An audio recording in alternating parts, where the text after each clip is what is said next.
Hello and welcome to Hamilton the Podcast from the Graphomania Podcast Network. I am Vinton Bain. And I am Robbie Herlocker. And we are back again to talk about Hamilton the Mixtape. That's right. We've covered a lot of these tracks already now. Yeah. I can't believe I was looking at the list and seeing how many we've actually talked about now. And we've gone through this mixtape pretty quickly. Right. We sure have.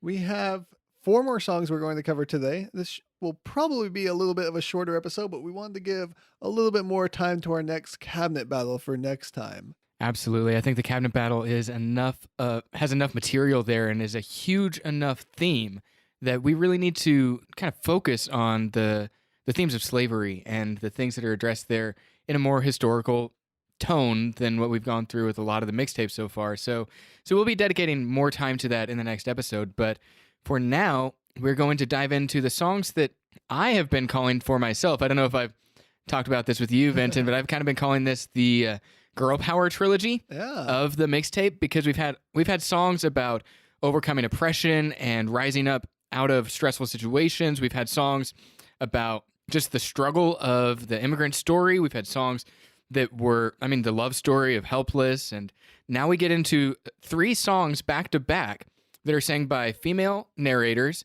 to a male audience.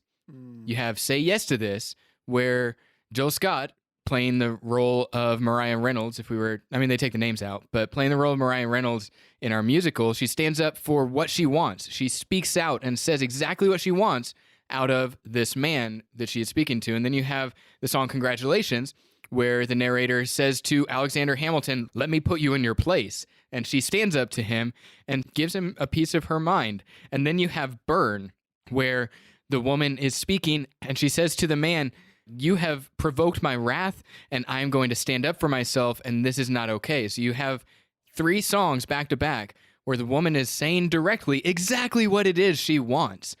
And that, I think, is very important. I would also like to say at this moment that I'm really excited for a mixtape number 2. Yeah. Because I would love to find a number of songs dedicated to just the idea of sisterhood and songs Schuyler Sisters in a way that's not directed directly to a male audience. Because all 3 of these songs, they are the female-led focused songs on this mixtape with obvious additions from other songs that we've had and we've already discussed. But these are the songs that have the largest theme of empowering women, I think. If I were to point out the 3, I think I would say that these are the 3 that talk about empowering women the most. And yet they're still all tied directly to either needing a man or wanting a man or conflict directly with a man's narrative. So it'd be fascinating to see how a group of rappers or hip-hop artists, gospel singers, how someone on the next mixtape may take the idea of the Schuyler Sisters and they just talk about sisterhood. Right. And you get some of that in Congratulations, where you see Angelica standing up for her sister and saying, "I'm going to defend her regardless of what you do." But it'd be really nice to hear a little bit more done on that. And all that said, I don't think it takes away from how powerful these songs are in themselves, because, man, these are great, great tracks. Yeah, we could have some possibly more music that breaks the Bechdel test for, whatever that might mean for a rap song. Yeah. But just women talking about women, and rather than, of course, here talking about Hamilton or whatever, that might mean for the mixtape, because, again, we take the names out. That's true. And specifically in this first track, Say Yes to This, we're going to, it was really difficult for me to hear it first outside of the context of the musical. Yeah. Because it is so directly a compliment to the song Say No to This, where you have Hamilton trying to resist the seduction of Mariah Reynolds. And so I was listening to this song with that scene in mind, and I think you're supposed to, really, when you listen to this. That's an obvious callback. It's an obvious parallel. But if you take it away from the context of the musical and the narrative, you hear at least I hear a different message. You don't hear one of seduction. You hear one of her offering a genuine connection, her offering genuine intimacy, saying, "I'm bearing my soul to you. I want this to be a forever thing. In the deepest, sweetest parts of me, that's what I'm offering you. I'm not just trying to just make this about a one-time event and then I'll be out of your life." Like, the narrator of this song on the mixtape is really offering something intimate and forever, and it's really kind of passionate and important, I think. And so we can talk a little bit more about that as we go into more of the lyrics. But it's interesting to discuss this from the perspective of the musical, and then to take it into a perspective where we take the narrative somewhat out and just discuss it the way it appears on the mixtape. Yeah, so diving right in, we have Say Yes to This by Jill Scott and produced by Aaron Pierce. Now, Jill Scott is someone whose amazing voice I was first introduced to in Lupe Fiasco's Daydreaming, which I used to play that song all the time. It was in like all my playlists. I didn't care what type of genre of music or what mood I needed. That was always going to fit in. I dream of you amid the flowers. Is that right. The one? Yep, for a couple of hours. Nice. For a couple of hours. Such a beautiful day. Now, Jill Scott is a singer-songwriter, model, poet, and actress. Her debut, Who is Jill Scott? Words and Sounds, Volume 1, went platinum, and the follow-ups, Beautifully Human, Words and Sounds, Volume 2, and The Real Thing, Words and Sounds, Volume 3, both achieves gold status. You might have seen her acting, actually, on Tyler Perry's Why Did I Get Married?, the second wife of James Brown on The Get Up, and the BBC/HBO series The #1 Ladies Detective Agency, based off of those best-selling books. Aaron Pierce is a Grammy Award-winning producer-songwriter who has worked with Justin Bieber, Boyz II Men, and Celine Dion, to name a few, and he has also worked with Jill Scott on a few songs before. So this isn't a new team-up. Nope. That's one thing I kind of liked about this, is when researching the groups who wrote and produced the songs together, often they had worked together before, or they were a team in some way, so they knew how to work together well. Yeah, we talked about Shanti and Ja Rule and how they teamed up together. We've talked about a lot of groups. I mean, right down to Jimmy Fallon and the Roots. I mean, these are groups that have worked together a lot, and like between the artists and the producers, it's really, really neat to see the chemistry that's naturally born on this mixtape. As we mentioned, this is a song that is inspired by Say No to This, here flipping it on its head, and where before you saw a more timid, perhaps, Mariah Reynolds, who historically and in the narrative maybe even was being pushed to do this by her husband to some degree, and there was some hesitancy there. You didn't see such a strong voice in her when it came to the Broadway performance of this, and maybe not even in history from the records we have. But here, this flips it on its head a bit, and Mariah Reynolds takes control, and you get a lot more power from her side of it, pushing this on to Hamilton and saying what she desires, standing up for what she wants, and declaring these things in a more strong fashion. Yeah, you talked about the portrayal that we have in history and in the musical of Mariah Reynolds herself. And there are so many different, really competing narratives about what happened. There's a way that we can talk about the Hamilton Reynolds affair in a really, really sexist way, really. We can talk about Hamilton as the hero who was just seduced by this temptress who was all about trying to get him into this compromising situation, and she ensnared him. And really, that's, I mean, when you read the Reynolds pamphlet, that's kind of the way that Hamilton paints it himself. That is usually the way that we want to make our own narratives. Listen, I'm the hero and the victim here. Right. But that's also the way we speak about sexuality in the gendered world and gender politics. More often than not. Guys can be said to be studs if they are sexually promiscuous or active or whatever. But when it comes to a woman expressing the same things, saying, look, I want a genuine connection and I'm open to you, and so is my dress. Like, that's the message of the song, somewhat, to be reductionistic. You have the same idea being expressed by a woman's voice, and suddenly society's impression of that is that she is not a stud, she is another S word that we too frequently apply to women. Right, absolutely. And if the societal practice is to praise men who say they want sex, but then to demonize women who say they want sex, this song really is a challenge to that, to say, look, women are people just like men are people, and we all have these desires, these needs, these cravings, these things that we want. And it is, regardless of what you think morally about sexuality, it is just as okay for a woman to express these thoughts as it is a man to express these thoughts. It is just the same, and to treat the men and women differently for that is really not okay. So I appreciate the way this song stands in the gap there to say, hey, it's okay for women to say what they want and to stand up for what they want and to really say that I'm not going to accept the fact that only men can say they want sex. Yeah, one of the things I was reading in the notes that people were making was that this song is kind of an ode to female empowerment and that sexual confidence that comes with that. And so I really appreciate that as well. I also think it's interesting that another way we sometimes paint the Hamilton Reynolds affair is to completely take Mariah Reynolds' agency out of the situation. To say that she was just a pawn of her husband who was using her to get into the pocket of the Treasury Secretary.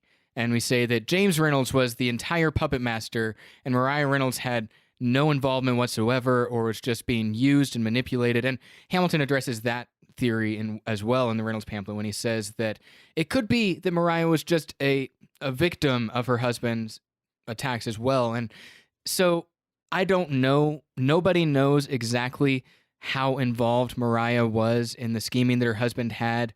We just never will solve that mystery completely, and we definitely, like, historians haven't solved it. We won't solve it on the Hamilton the podcast. Yeah. But that said, it is important to say that women are not just pawns in a man's story. Yeah. And this is a song that's speaking to that, saying, look, you can't just paint Mariah as the fridged woman in the Hamilton narrative who is only there to solve as Hamilton's motivation, well, as Hamilton's the genesis of his downfall. Yeah. And Mariah, in this context, with this song, takes ownership of the narrative, takes some power in saying, this is what I want, and I'm going to stand up for it, and I'm going to express it. And gosh darn it, if I'm not going to try it the hardest I can to get it. So Jill Scott said about this song that she didn't struggle with it at all. She said, it kind of flew out because the music is so good. And I should mention that the music in this song remains mostly the same. Of course, re-recorded, tweaks just slightly, but you still have that, the cello and then the harp that comes in. So it's very similar. And she went on to say, it takes you on a journey by itself. When I listened to it, it seemed a little slinky. It seemed aggressive and sexy and strong. Mariah is not a loser. She's offering him the best thing that he'll ever get in life. She knows her value. Yeah. She's not someone who's just going to play back fiddle and let life happen to her. She's going to go out there and get what she wants. In Jill Scott's version of this song, she starts off with the intro saying, "Here I stand, a woman, talking to her man. I know you're my man." And I like that they say just a woman there. They don't actually name drop Mariah here. It could be, because it's the mixtape, left open for interpretation. This could apply to many different women, anybody. Right. To be honest, I appreciated this song so much more the day I heard it without thinking of Mariah Reynolds. Because if it was just another way of saying Mariah is the temptress, then I wasn't going to appreciate it as much. Yeah. Or that Mariah was the one trying to get Hamilton into her bed. That if you listen to this without the thought of these are two married people, not married to each other, cheating on their significant others with one another, and you start listening to the lyrics of the song, it makes it clear that in this version, it at least leaves it open for the idea that Jill and the man that she is addressing are legitimately in a real relationship. This is her man. This is someone that she is intimately connected to. She says, in the deepest, sweetest parts of me where I can't pretend, I want you for always. Ain't no reason to try and navigate around a dream coming to fruition. I need your decision now. And so she says that this is something that's real. It's something that's deep inside of me. It's not superficial. It's not surface level. It's something I really, really want. And I'm not make-believing. I'm not playing a role. I'm legitimately trying to plan my future with you, and I need you to make a decision and buckle down and say whether you're in this too. And the pre-chorus goes on and she says, because I'm standing here with my soul in my hands. It's not superficial. She is standing there deeply invested. Yeah. And then you see in the next line that she knows her worth. She says, everybody wants me, and I think you should too. Yeah, and she's just saying outright, everybody wants me, but you're the only person getting this invitation, so to speak. That's the way I take it when I'm taking it out of the Mariah Reynolds context. I say that we could be so happy You and me. I'll be your ever-loving woman. You'll be my ever-loving man. I'll be your angel and your best friend. It's not saying I'm just going to be your comfort in this moment in the bed. I'm intimately involved in this. So the invitation that Jill's giving to the unnamed man in her version of this song seems to me not just to be a sexual invitation, but to be an invitation to lasting intimacy that is really, really powerful. And then you have the moment here where it is a little bit more connected to Hamilton, I feel like, here in this moment, because there's clearly the man here saying no to this, at least temporarily. Of course, we know that Hamilton only said no for a second before then saying yes. But you see in the song here, she's like responding to an unheard man or an unheard person saying no. And she's like, what? I don't understand. How could you say no to this? And then you get that, the callbacks there to that say no to this. Right. As they go through the chorus. And I appreciate that it goes into a completely different tone there where she says, wait a minute, what did you say? How are you going to say no? How are you going to say no to me? It's almost like this. It begins with this more intimate acceptance and confidence about how I'm bearing my soul to you. I'm letting you have some semblance of power over me just by the virtue of, like, when you are intimately vulnerable with someone and you tell them what you want, you are bearing a part of your soul. You are telling them that there's something you're exposing to them and you could get hurt. And in this moment, it seems as if the tone changes completely. And from that no, we now hear her transitioning into a, what did you say? I am now hurt and I am going to stand up for myself because don't you dare treat me like I'm not important. Don't you dare tell me that I am not worth you bowing down at my feet. And because I am important and I believe in myself, I know my value, I know my merits. I'm the Peggy Carter of this situation. I know my value. Right. And so it goes through that part. And then the post-chorus brings us back to verse 2 where she comes back to just trying to convince him, saying, hey, baby, there's no such thing as perfection, but I'm offering you my love and a genuine connection. You can have my loyalty and all of my affection.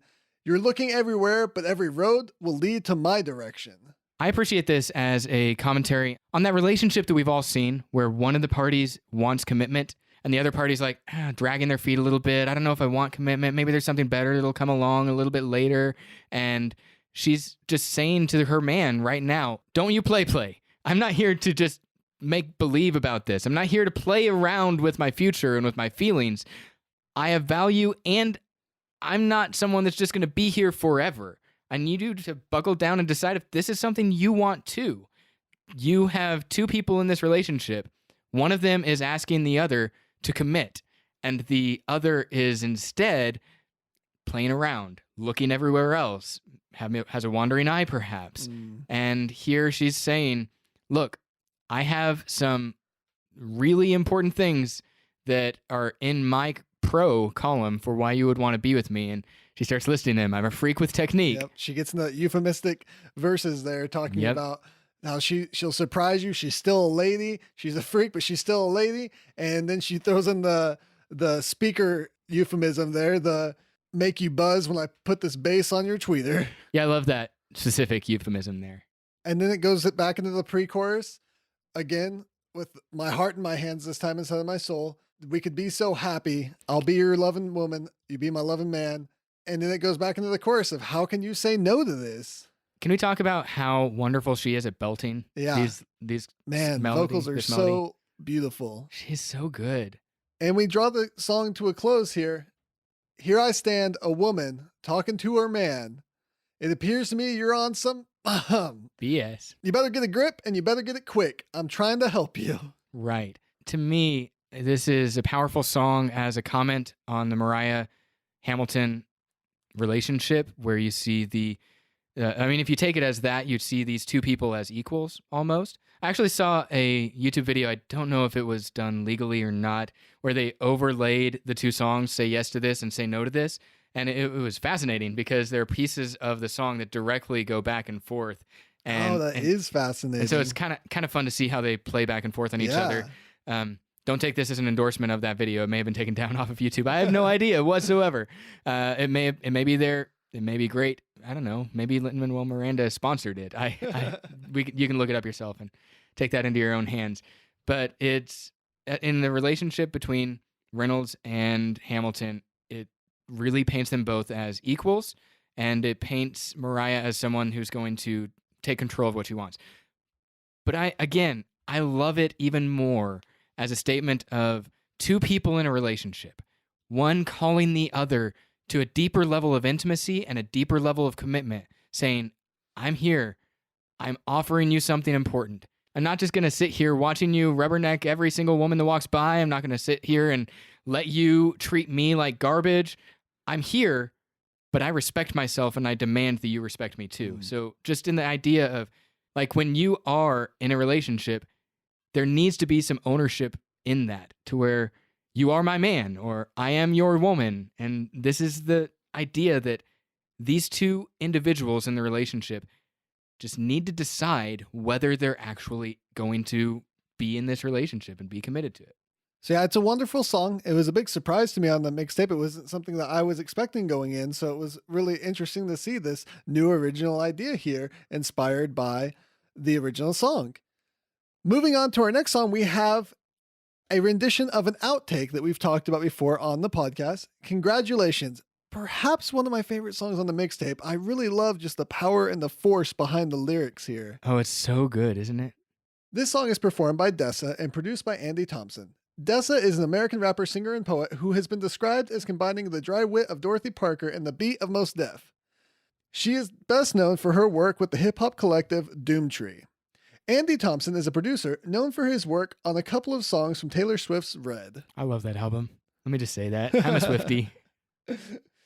This song originally occupied a place between the Reynolds pamphlet and Burn in the off-Broadway production of Hamilton, but it was cut from the show for time and possibly some other reasons. That's right. They kind of shifted a verse or two into other songs, and there's a shadow of it there still. Yeah, I mean, when you are writing a show and you get it eventually onto Broadway, I mean, you have to trim it down. You have to cut certain things out, even if you love them and even if they're amazing. You have to trim for the sake of themes and narratives being slim and kind of making things. I mean, time is an issue.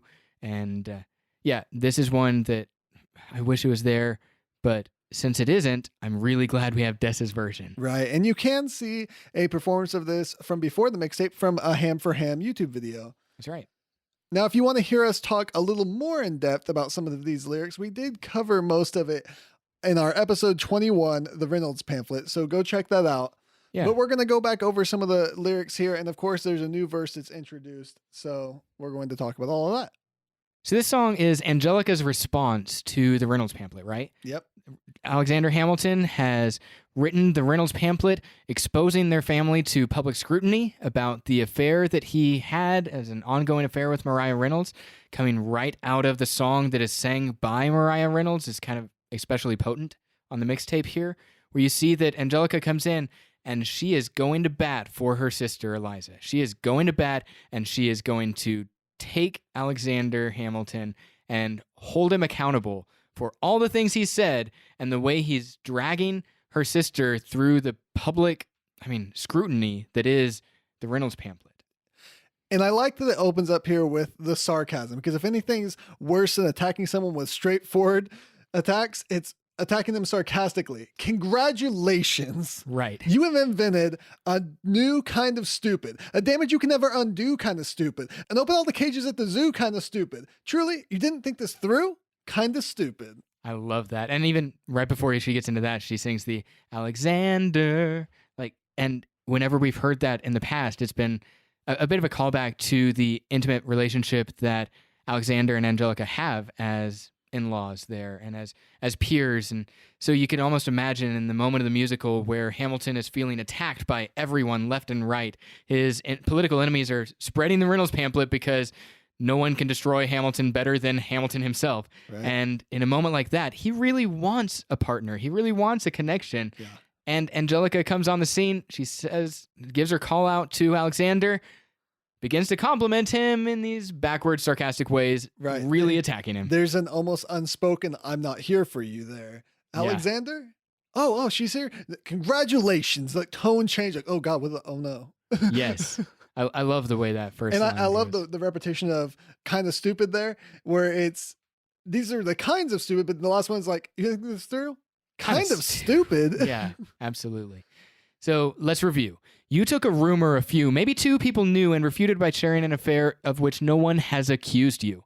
And we talked a lot in the Reynolds Pamphlet episode about how there were some accusations out there floating around about Hamilton as a rake, Hamilton as someone who was involved in this affair, and there were different things involved, but you can listen to that episode for the historical context. For just the narrative weight of the musical itself, it is really important to remember that Hamilton took an affair that was completely private and used that to vindicate himself about these public attacks regarding his public reputation. He would rather be seen as a really bad husband than as a bad public servant and as a treasury secretary. He would rather have a political future than a private life with his wife. And she says, I begged you to take a break. And remember, from the Broadway musical, if we're looking at it from the narrative here, that's absolutely true. They kept asking him to take a break. And if he had taken that break and gone with his family, he wouldn't have been around for this affair to happen. He wouldn't have been alone for this affair to happen. He could have taken that break. And we're even reminded of that on the mixtape with the flow of it, because 2 songs ago, right before the song that where the Reynolds affair happens, we had an interlude that was sampling Take a Break. She says, so scared of what your enemies might do to you, but you're the only enemy you ever seem to lose to. And I really like that idea, because often when we live out of our fears, that's worse than doing what's good for us. When we live out of those fears, trying to protect ourselves from fears, we often get into more trouble. We often become our own worst enemy in those situations. Yeah, we've talked before about how the biggest conflict inside of the musical is I mean, this is a musical with an internal antagonist, where Hamilton's ambition becomes his folly. His pride, he becomes the Icarus who has flown too close to the sun. And we'll get into that lyric in the next song, but he is the guy who was so ambitious that he becomes blinded to the things he should have loved, blinded to the things that Eliza begged him to cherish, the things that she wanted to remind him were worth living for and worth fighting for and worth pursuing that peace of mind and that contentment in. And so his ambition was the thing that, yes, brought him up to being Washington's right-hand man and helped him rise to power, but it's also the thing that helped him fall from power in the second act of our musical. So she says, do you know why Jefferson can do what he wants? He doesn't dignify schoolyard taunts with a response. That's so good. So congratulations. You've redefined your legacy. You've got what you wanted. You wanted to redefine your legacy? You definitely did it. Yep, you did. It didn't exactly. You were so afraid that your legacy wouldn't be what you wanted, and here you destroyed it yourself. Yeah, you didn't go the way you wanted to. And in verse 2, she gets more emotional, I think. She's at least less angry and more sentimental with her relationship with Hamilton here. Yeah, and like the last song, we saw that it started out more intimate, and she got angry after Hamilton said something, said no to her. That. It flips that, where she gets the anger out, and now she's had that cathartic release, and she's like, I've languished in a loveless marriage in London. I lived only to read your letters. The alliteration there. My goodness. So good. But yeah, she moves into this more intimate tone. And like I mentioned earlier, verse 2 here was exchanged because originally verse 2 was an exchange between Angelica and Alexander, with Alexander defending why he would publicize and put out this Reynolds pamphlet. But of course, in the mixtape, they didn't see the reason for that narrative part to be in there, so they exchanged it with a different verse. And she says, what have we done with our lives and what did it get us? That doesn't wipe away the tears, the years away, but I'm back in the city and I'm here to stay. I know what I'm here to do. I'm not here for you. And that line made it into the musical itself. Right. And it's so important because you see the beginning of that theme of sisterhood, or not the beginning, but the continuation of that theme in the musical, where she says, I'm here to stand up for my sister. I completely have been here for you, Hamilton. I was thinking of you in my loveless marriage to John Church. I was across the seas, staying up at night, wondering if that comma you placed in that, my dearest Angelica, meant anything. I was thinking about you nonstop. You were my one consuming passion that kept me happy, kept me consumed over all these years. But you know what? It's not you that I really want here. I'm not here for you. I have spent so much time of my own life pouring over you, but I'm not here for you now. I've come to the point of realization where I realize that there's someone in my life that is the most important person to me, at least in the narrative of this musical. The most important person to Angelica is her sister Eliza. Right. And she breaks into that part that is in our musical, at least mostly here. I know my sister like I know my own mind. You will never find anyone as trusting or as kind. And a million years ago, she said to me, this one's mine. So I stood by. Do you know why? I love my sister more than anything in this life. I will choose her happiness over mine every time. And you have that Eliza. Yes. And that contrast is so powerful, so potent to me when you have Angelica saying, I will choose Eliza's happiness over mine every single time. She illustrated that in even letting Eliza be the one who dates Hamilton. She wanted that, but she saw how helpless her sister looked, so she thought, I'm going to step back. I'm going to let Eliza pursue this man that I want. She sacrificed for Eliza. She chose Eliza's happiness instead of her own happiness. And she's saying that to Alexander in a moment when he has just confessed to choosing his own momentary happiness with Mariah Reynolds at the expense of Eliza's happiness. And so she says, Angelica says explicitly here, Eliza is the best thing in our lives. So, Alexander, never lose sight of the fact that you have been blessed with the best wife. For the rest of your life, every sacrifice you make is for my sister. Give her the best life. Congratulations. I love the way she puts Alexander in his place there at the end, telling him, you need to look after my sister and fix this to the best of your ability. You need to take care of her because she is the most important thing, not only in my life, but in your life too, in our lives. Yeah. I also appreciate that, I mean, this isn't just totally throwing away the intimate connection that Angelica and Alexander have. Right. It is putting him in his place. It is holding him accountable. But it isn't in such a way as to say, you know what, I will never again trust you, or I will never again have a friendship with you or a kinship with you. There are times when you cannot have an intimate relationship with someone that has hurt you in this way, in the way that Alexander has hurt Eliza, or the way that Alexander has hurt Angelica by his treatment of Eliza. There are times when you just cannot reconcile that. But Angelica here is saying, I do not accept what you did. I think it is terrible, and there is no excuse for it whatsoever. I'm calling it stupid. I'm calling you stupid, and I'm saying that you need to make this right. And at the end, she's saying, you're still here. My sister's still here. As long as she'll have you, I'm trusting you to do better now. I'm trusting you to move on, find a better way to be, and to draw a line in the sand and say, I have come this far, and I am never going back. I'm never going back from my commitment to Eliza. I'm never going back to that betrayal I did and I committed. She says to Alexander, you now have a choice. Will you pursue the rest of your life the happiness that you wanted with Mariah Reynolds, or will you pursue the happiness that Eliza wants in your actual family, with your wife and your kids?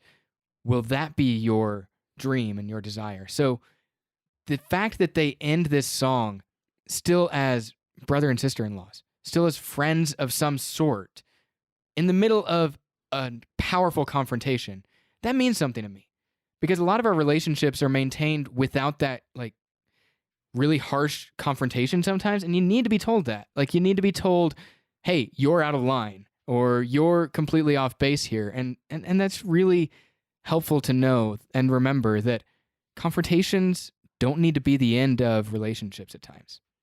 And if you want more of the historical context there, we do, again, discuss that on episode 21, the Reynolds pamphlet. So go back and check out that episode. Next, we're going to be discussing Burn, which we also discussed the historical context of this song quite a bit in its own episode 22 of the podcast, Burn. So if you want more of that breakdown there, you can go check that out. We might quickly go through some of the lyrics, but most of the song is the same, so we probably will go pretty quickly through this one. Here you have it performed by Andre Day, produced by Mike Elizondo, his second song here on the Hamilton Mixtape. He did, of course, Satisfied, as we mentioned in the previous episode. Andre Day is a singer-songwriter. Her debut album peaked at number 48 on the US Billboard 200 chart. The album was nominated for Best R&B Album, and the album's main single, Rise Up, was nominated for the Best R&B Performance in the 2016 Grammy Awards. They also notably appeared alongside Stevie Wonder, who is partially credited for her discovery in an ad for Apple TV in late 2015. And like I said, this song is almost a straight cover of the original song. Some melodic differences in the music and the way it's performed, but lyrically, pretty much the same. It also keeps all the references in Hamilton. Unlike other songs in this mixtape, we see a bit of an inconsistency often between the songs, where sometimes they remove all the references and sometimes they a little bit half and half, like we saw in the last song. So, a few different things there. Now, Andre said about this song, I was actually obsessed with Alexander Hamilton in school. She says she chose to cover Burn after being drawn to Eliza's raw, fiery, painful emotion, and says it was easy getting into the mindset of Hamilton's wife when she finds out her husband has had an affair. Quote, I already had such an empathy for her. Even before the show came out, I was like, you know what? This guy's a dirtbag. And she's not completely wrong. I mean, I love the guy. No, yeah.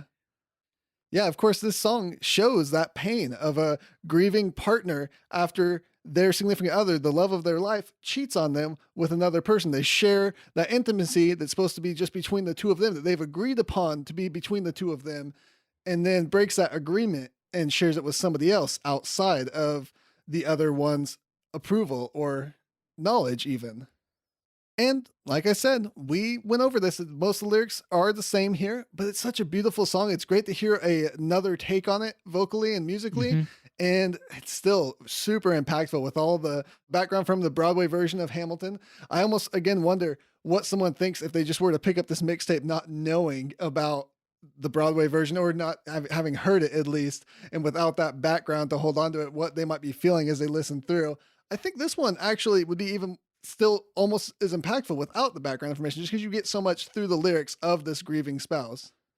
So as you said, Vinton, we've already gone into a lot of the lyrics and the dissecting of the song Burn. So I'm not gonna rehash all of that here. It's not really worthwhile. Just go back and listen to our previous episode. It'll be better than us trying to just repeat ourselves here. Right. But these three tracks have been either the instigation of or the fallout from the Reynolds affair that Alexander Hamilton has, where you have him with his affair with Mariah Reynolds, and then the reaction from Angelica and the reaction from Eliza. And I think that those two strong reactions lead us into this next interlude on the album, Stay Alive, in a really interesting way, because we see two women who have been hurt by the actions of this man, two women who have been betrayed by the actions of this man. And if you take this into the context of just thinking of the mixtape in a narrative flow almost, you hear them next singing the words, Stay Alive. In the original context of the musical, those words are sang mostly by the women in the ensemble and in the cast over the men who are going off to war. This is the prayer of the women over the men they care about. And it's almost as if you hear that Hamilton has not thought about the women in his life. And here are three powerful songs about women that are in his life being affected. And then the women come in and they sing, Stay Alive, Stay Alive. They're still praying for Hamilton's safety and his ability to overcome the difficulty and the chaos of war and the struggle that's there. It's almost like Hamilton is being the one not thinking about anyone else and is falling victim to the fact that Eliza says, you're thinking about you, but she's still thinking about him. Angelica is still thinking about him and Eliza, but Eliza's saying, I'm still concerned about you. I still love you, even though you've spurned me and now you have forfeited your rights to our bed. You'll sleep in your office instead. She still sings, hey, I want you to stay alive. I still want good things for you. And that to me shows a depth of character that is absolutely central in who Eliza is. She does have this moment in the musical where you do not know how she will respond to Hamilton's betrayal. You don't know when you're watching the musical what she will do. She's stone-faced as they're singing the song, It's Quiet Uptown. But there is essential in Eliza's character the ability to forgive and the ability to have grace. And placing this little interlude right here, to me, reminds me of that. To say that she's still the one who has forgiveness. Can you imagine? I do like that they have the interlude before these set of songs and after, because it does change a bit of where they're going before this in the mixtape and then where they're going to be going after this. Almost like here's a vignette of a moment from these perspectives and a bit of a change of genre or a change of idea of what these songs are about at the very least. Yeah. This one here is Stay Alive, obviously, as we mentioned, created by J. Period, the remixer and producer who was speaking in the opening sample from Immigrants, and producer and musician Stro Elliott, featuring, of course, the original clips of Philippa Sue saying Eliza Stay Alive. sampling that. And again, it's just a short interlude taking us to our next group of songs, where we will be picking up next time with our next cabinet battle, which we're really excited to get to talk about another cabinet battle. Yeah, and I'd like to promise that we'll hitch a quick and get out fast, chick a plow, but you know us. You know that we will be probably long-winded on the next episode. We'll see, but I can't wait. So remember, we'd love to hear your thoughts on the mixtape and anything else Hamilton related that you have to offer us. So hit us up, contact@graphocast.com, on Twitter @graphocast. Personally, I'm @FleshEater. And I'm @Alpha Knight.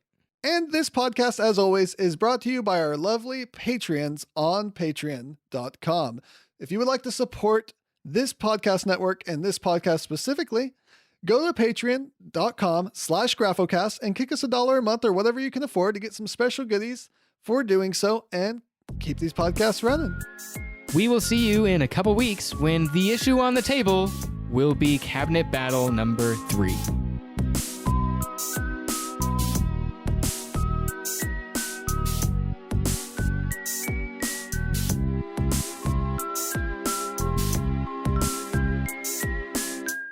This has been a Graphomania production. If you would like to hear more podcasts, go to graphocast.com, graphocast.com. Follow us on Twitter @graphocast and like the Graphomania page on Facebook for news and updates.